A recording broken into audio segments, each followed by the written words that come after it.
L'émission En Aparté s'est imposée comme l'une des meilleures du paysage audiovisuel français, PAF, pour obtenir des confessions de la part des célébrités de tous horizons. Celle du 14 mars 2023 n'a pas fait exception. En effet, c'était au tour de l'acteur et cinéaste Charles Berling de répondre sans langue de bois aux questions de Nathalie Lévy. L'invité a ainsi été amené à s'exprimer sur son immense carrière ainsi que sur certains moments de sa vie intime, notamment en ce qui concerne ses relations amoureuses. Comme par hasard, les homophobes sont souvent des gens qui sont attirés par l'homosexualité, qui sont eux-mêmes homosexuels, débute-t-il, avant d'évoquer la question du genre.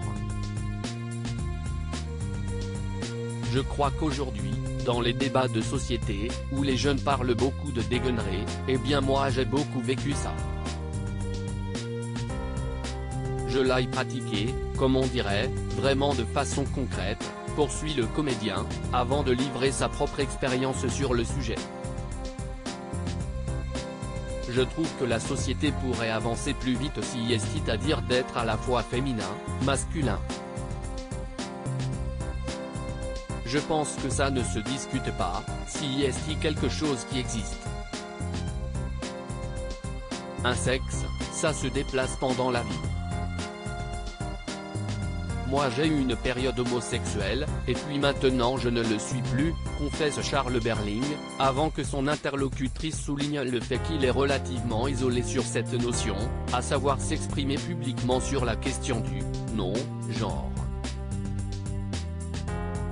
Je trouve que la société pourrait avancer plus vite.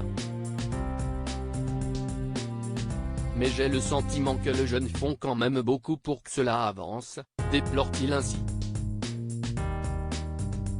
Une prise de parole touchante et pleine de franchise. Cependant, ce n'est pas la première fois qu'il tient ce discours puisqu'il avait déjà avoué en 2011 avoir eu des relations homosexuelles, sans pour autant vouloir être catégorisé comme gay, hétérosexuel ou bisexuel. Aujourd'hui, le cinéaste admet sa préférence pour les femmes. Il était d'ailleurs en couple depuis septembre 2017 avec l'actrice Pauline Chevillier, de 30 ans sa cadette. Une idylle qui aurait pris fin en début d'année selon plusieurs sources concordantes.